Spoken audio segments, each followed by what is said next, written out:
Bismillahirrahmanirrahim. Assalamualaikum warahmatullahi wabarakatuh. Alhamdulillah, assalatu wassalamu ala asrofil anbiya wa mursalin wa ala alihi washabihi ajma'in amma ba'du. Rabbi syrahli sadri wa yassir li amri wahlul 'uqdatam min lisani yafqahu qawli. Kita berjumpa lagi ya di mata kuliah kita Sistem Security. Kali ini kita akan membahas tentang standar ya, standar atau aturan baku terkait dengan keamanan sistem informasi. Jadi setelah sebelumnya kita membahas berbagai macam kelemahan dari sebuah sistem operasi itu dari titik mana saja, kelemahannya apa udah kita bahas semuanya. Nah, kemudian pertanyaannya, apakah tidak ada sebuah standar untuk pengamanan sistem informasi itu kayak apa sih gitu ya? Sebenarnya ada ya. Kita akan bahas pada pertemuan kali ini. Cuman standarnya ini bukan merupakan sebuah aturan baku ya, melainkan sebuah apa ya istilahnya saran atau hanya apa namanya eh, apa ya guideline lah ya, guideline seperti itu, sehingga masing-masing organisasi, masing-masing perusahaan itu dia harus memiliki standarnya mereka sendiri. Ya, jadi ini hanya guideline-nya saja. Kalau standar secara baku harus seperti ini itu tidak ada, karena memang kebutuhannya dari setiap formasi itu sangat berbeda-beda ya. Jadi tidak ada satu obat untuk semua penyakit, itu nggak ada ya. Oke, jadi baik, kita akan mulai materinya. Ya, kali ini kita membahas tentang standar dari sebuah sistem informasi ya, keamanan informasi. Nah, di sini saya akan membahas hanya dua saja ya, dua ini yang cukup terkenal, ya. Yang pertama adalah tentang ISO, yang kedua dari NIST ya. Untuk keamanan sistem informasi itu ISO-nya 27000 series ya, 27000 series ya. Jadi Anda pasti sudah mendengar ya, ISO 9001, ISO 9000 sekian gitu. Nah, ini ada standar untuk berbagai hal dari apa namanya yang mengatur berbagai aspek dari organisasi gitu. Jadi untuk sistem security itu ISO-nya 27000 series. Nanti kita juga membahas tentang standar yang dikeluarkan oleh NIST. NIST ini dari Department of Commerce, departemen apa namanya perindustrian ya, perindustriannya Amerika, itu ada standarnya. Oke, ada banyak ya dari ISO 27 series ini, 27000 series ini ya. Kita akan membahas satu saja di sini yang 27002 ya, karena di sini berisi code of practice ya. Jadi hal-hal teknis itu bahasnya di sini. Kalau selain ini bahasnya itu semacam saran. Jadi formasi itu sebaiknya seperti ini, sebaiknya seperti itu. Nah, seperti itu. Kalau yang di 27002 itu lebih ke teknisnya. Cuman mohon maaf saya tidak bisa memberikan banyak informasi karena sebenarnya eh, ISO ini ya, standarnya ini berbayar, ini tidak gratis. Tapi kita bisa mendapatkan previewnya di apa namanya di internet ya, ada banyak semacam apa namanya previewnya seperti itu. Nanti detailnya ya kita harus beli dokumennya. Meskipun sebenarnya di internet beberapa ada yang membocorkan ya. Jadi silakan cari aja lah kalau pengen tahu dalamnya. Cari aja di internet, biasanya ketemu. Oke, jadi ISO 27002 itu adalah standar yang memberikan code of practice ya. Jadi panduan teknis dari sebuah information security control. Ya, jadi di sini apa namanya memiliki detail guidelines and best practice. Nah, ini yang penting ya, ada best practice-nya for implementing security control across various domain to protect information asset within organization. Gitu. Ini isinya ada banyak sekali ya. Karena apa namanya? Biar nggak banyak-banyak videonya, saya akan bahas beberapa saja berkaitan dengan materi yang sudah pernah kita bahas sebelumnya. Nanti detail yang lain silakan Anda cari sendiri ya. Oke, di sini saya ambil yang di poin 9, Physical and Environmental Security. Masih ingat ya, kemarin kita sudah membahas tentang keamanan fisik, ya, keamanan fisik dari sebuah apa namanya infrastruktur IT pendukung dari sistem informasi. Nah, di ISO 27002 itu sebenarnya juga sudah diatur hal ini, ya. Di sini ada detail ya. Di poin 9.1 itu secure area. Jadi areanya dulu, bangunannya, ya.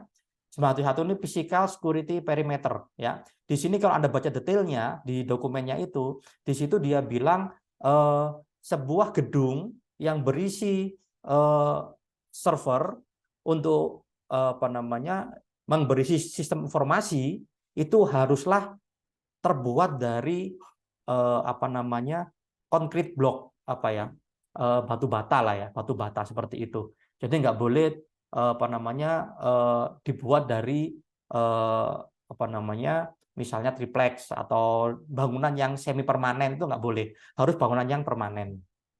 Kemudian di entry control ini di situ dia bilang untuk masuk ke dalam gedung itu harus ada kontrol di pintunya. Kemarin kita udah bahas tentang apa namanya biometrik ya, biometrik access control atau password kalau mau buka pintunya, atau pakai kartu ya, RFID kalau mau buka pintunya gitu.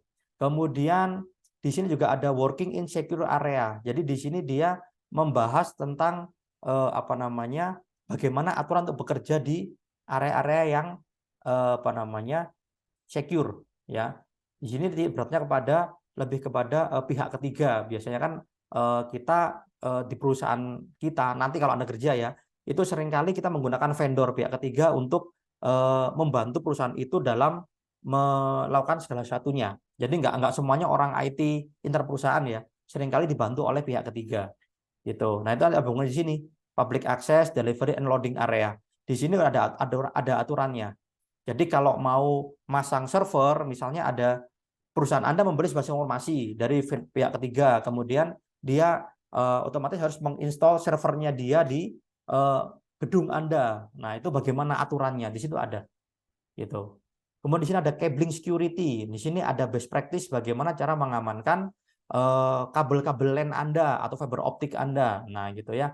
Ini intinya seperti yang kemarin saya sampaikan di materi sebelumnya, yaitu harus diamankan, tidak boleh mudah diakses, tidak boleh ada kabel berseliweran. Kalaupun ternyata kabel itu harus apa namanya tampak, ya, itu harus dia berada di dalam apa namanya kabel duct, harus terlindung, nggak boleh kan kabel telanjang gitu, ada kabel lewat gitu nggak boleh, gitu ya.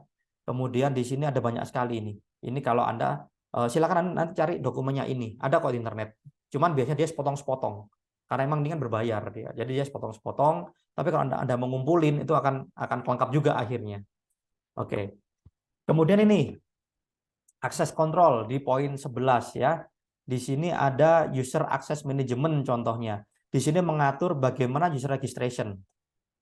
Kemudian di sini juga mengatur bagaimana privilege management. Privilege management itu user ini kita berikan akses sebagai apa? Sebagai misalnya kalau kita ngomong di kampus ya, apakah user ini sebagai mahasiswa, apakah user ini sebagai dosen, apakah dia sebagai admin, ataukah dia sebagai kaprodi misalnya, ataukah dia sebagai dekan atau wakil dekan dan seterusnya. Nah, itu bagaimana cara mengaturnya? Ya, user registration ini di sini dia menjelaskan hal yang detail sekali. Nah, ini sempat saya kemarin baca dokumennya, itu ada di internet. Itu di sini dia ngomong harus ada pernyataan dari user bahwa dia itu melakukan registrasi. Jadi ada formnya, form fisik itu masih disarankan. Karena di situ dia butuh tanda tangan. Jadi tanda tangan di situ dia artinya menyetujui aturan-aturan yang ada di form itu. Misalnya, user dan password ini tidak boleh diberikan kepada orang lain selain untuk Anda, misalnya. Kemudian user dan password ini bersifat rahasia. Kemudian user dan password ini hanya boleh digunakan pada hari dan jam kerja, misalnya seperti itu ya. Dia tanda tangan. Kemudian suatu saat dia melanggar itu, dia menggunakan user dan password itu ketika weekend, gitu ya. Nah, itu dia bisa kena apa namanya sanksi. Nah, itu pentingnya ada tangan di situ. Kemudian di sini, nah ini password use, ya, bagaimana cara menggunakan passwordnya. Kemudian di sini juga ada yang menarik itu nih policy on use of network device service, ya. Jadi apakah Anda boleh terhubung ke WiFi? WiFi mana yang Anda boleh apa namanya terhubung? Oh, misalnya kalau mahasiswa boleh terhubung ke WiFi yang SID-nya ini. Kalau dosen terhubung ke WiFi yang SID-nya ini. SID dosen itu di password. Apakah boleh password WiFi-nya itu di-share ke mahasiswa? Nah, seperti itu. Ya. Jadi itu aturan-aturan seperti itu. Ya. Kemudian di sini ada password management system di operating system ya, di sistem operasi. Nah, ini bagaimana caranya memberikan password untuk sistem operasi Anda. Gitu. Kapan dia akan diganti?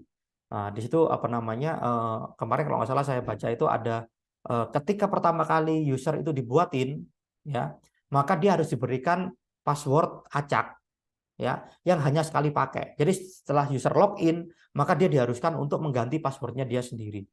Itu ada aturan sampai sedetail itu, ya. Jadi ini ada apa namanya aturan-aturannya. Ini kalau nggak salah versi lengkapnya itu ada 100 sekian halaman lah untuk ISO 2702 saja, gitu ya. Belum ISO 2701, 2700, banyak yang lain, gitu ya. Kemudian di sini ada teleworking. Ini remote working ya. Bagaimana aturannya kalau Anda bekerja dari luar kantor, gitu. Bagaimana cara Anda terhubung ke VPN, bagaimana cara Anda mengakses servernya dan lain sebagainya. Nah, itu diberikan saran-saran best practice di poin 11 akses control ini. Nah, itulah isinya dalam tanda kutip standar ya, standar dalam tanda kutip. Jadi ini hanya berupa guideline, panduan saja. Panduan saja, tapi di sini best practice sebaiknya dijalankan. Oke, ya. Jadi nanti kalau Anda sudah menjalankan ini semuanya, kemudian nanti ada auditnya, Anda bisa meminta audit dari apa namanya tim ISO-nya, tentunya berbayar juga. Kalau Anda dinyatakan lulus auditnya, maka Anda bisa menggunakan badge, Anda bisa menggunakan label perusahaan kami sudah comply atau sudah sesuai dengan standar ISO 27002. Nah, seperti itu. Ya. Jadi itu gunanya untuk apa? Untuk meningkatkan kepercayaan customer Anda, customer perusahaan Anda. Misalnya Anda buat perusahaan apa namanya web hosting misalnya. Anda punya server dan Anda punya banyak dan sebagainya. Kemudian ketika Anda menyatakan perusahaan kami sudah sesuai dengan standar ISO 2702, maka kepercayaan pelanggan, customer Anda akan meningkat. Hosting di sini aja ini sudah comply dengan ISO 2702. Artinya saya lebih PD, lebih merasa data saya aman di perusahaan ini dibandingkan dengan perusahaan yang belum comply dengan ISO 2702. Nah, seperti itu. Itu gunanya, ya. Oke, selanjutnya kita masih tentang NST ya. NST ini apa namanya dari Department of Commerce ya. Di sini ada beberapa juga seriesnya ya. Ini dia fokus on digital identity management ya.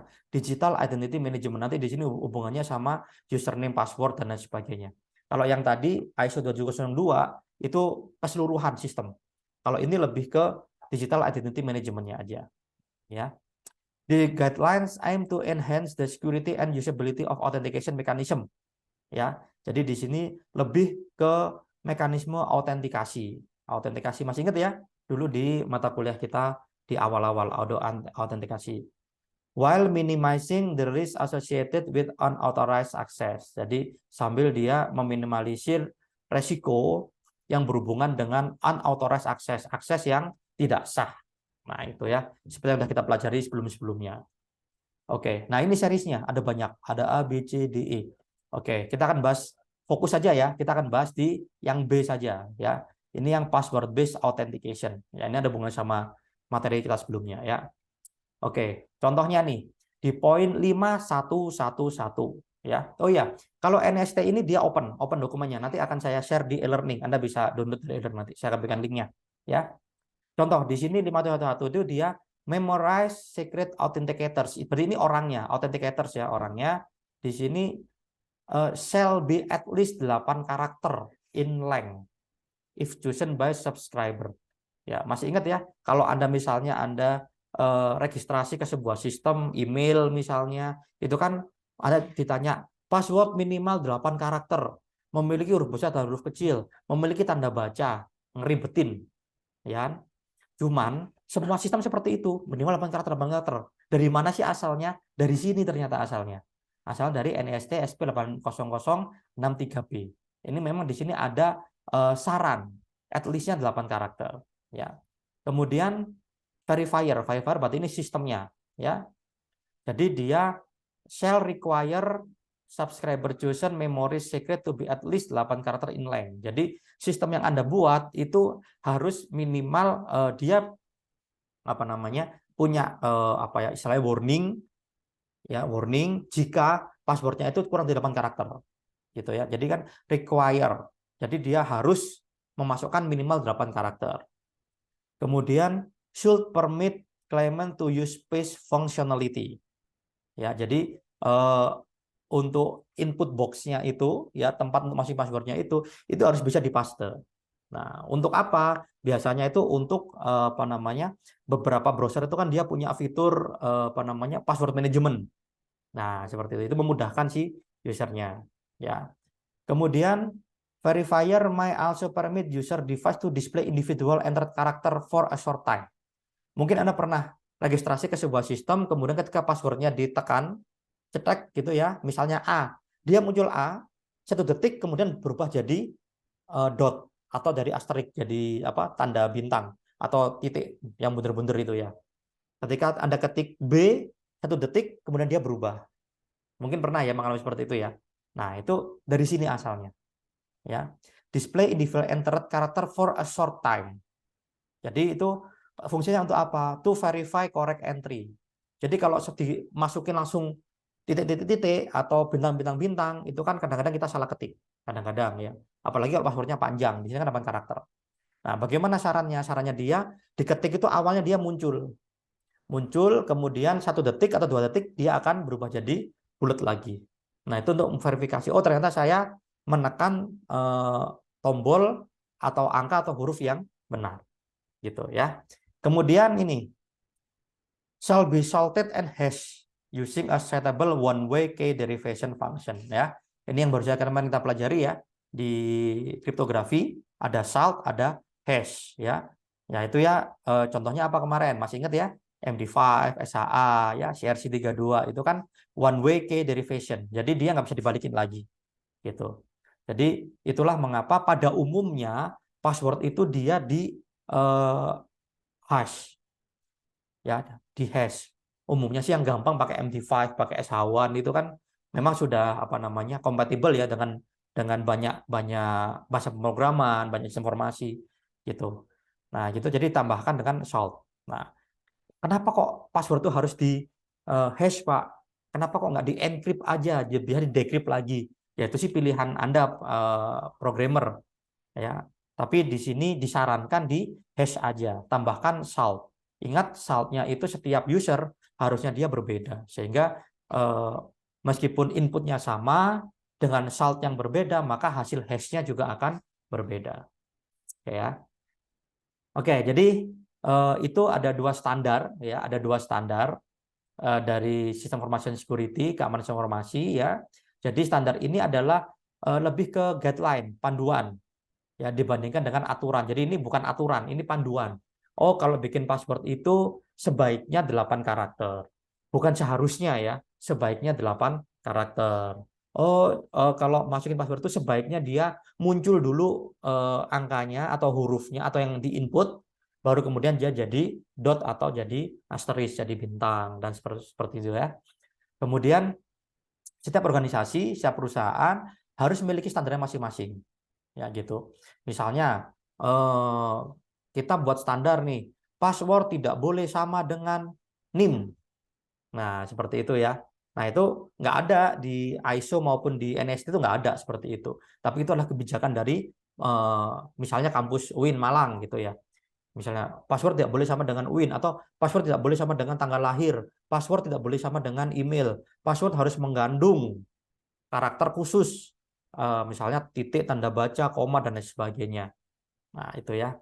Jadi di sini ada dua standar ya yang umumnya digunakan untuk mengamankan informasi yaitu ISO 2700 series dan NIST SP 863 series ya. Nanti silakan Anda googling untuk yang ISO-nya, mohon maaf saya tidak bisa memberikan linknya karena ini dia berbayar. Nanti silakan cari aja di internet sendiri. Tapi kalau NIST ini akan saya berikan linknya di e-learning kita ya sehingga Anda bisa langsung download dan pelajari. Oke, baik demikian materi untuk kali ini. Terima kasih atas perhatiannya, semoga bermanfaat. Sampai jumpa lagi pada materi selanjutnya. Terima kasih. Wassalamualaikum warahmatullahi wabarakatuh.